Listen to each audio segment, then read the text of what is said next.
Sa harap ng planong ground invasion, Israel nagsagawa na ng targeted raid sa Gaza Strip. Naturang aksyon ng Israel, mariing kinondena ng Arab states. Ang sentro ng balita mula kay Joyce Salamatin. Nagkasa ng targeted raid ang Israel sa northern Gaza. Bahagi ito ng paghahanda ng Israeli forces para sa susunod na stage of combat at pagpuntirya sa mga selda ng teroristang grupo, infrastruktura at anti-tank missile launch posts. Sa isang video na inilabas ng Israel Defense Forces, makikita ang ilang tangke at armored vehicles kabilang ang isang bulldozer na kumikilos malapit sa bakod sa northern Gaza. Ayon sa Israel Defense Forces, nasa 250 Hamas targets ang tinamaan sa nakalipas na magdamag. Kasunod dito, sinabi ni Israeli Prime Minister Netanyahu na naghahanda ngayon ng Israel para sa isang ground incursion. Anya, dalawa lang ang nais nilang mangyari sa gyera, ang burahin ng Hamas at iuwi ng ligtas ang mga bihag.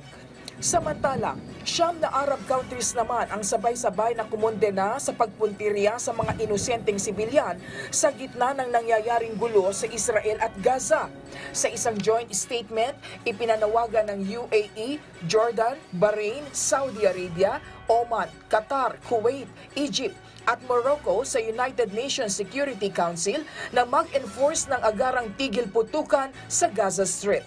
Iginiit din ng mga bansa ang pagkakaroon ng ligtas na access sa humanitarian aid para sa Gaza. Naglabas naman ang Hamas ng listahan ng higit 6,000 at 700 nasawing Gazans mula noong October 7, habang may halos 300 pa nila ang hindi pa tukoy ang pagkakakilanlan.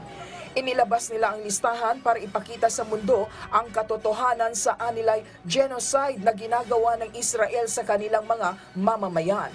Sa ngayon, nananawagan din ang European Union para sa corridors at poses para makadaan ng ligtas ang humanitarian aid para sa mga naiipit sa kaguluhan sa Gaza. Matapos ang isang summit, sinabi ng EU leaders na kakaunting tulong pa lang ang nakararating sa Gaza sa mga nagdaang araw.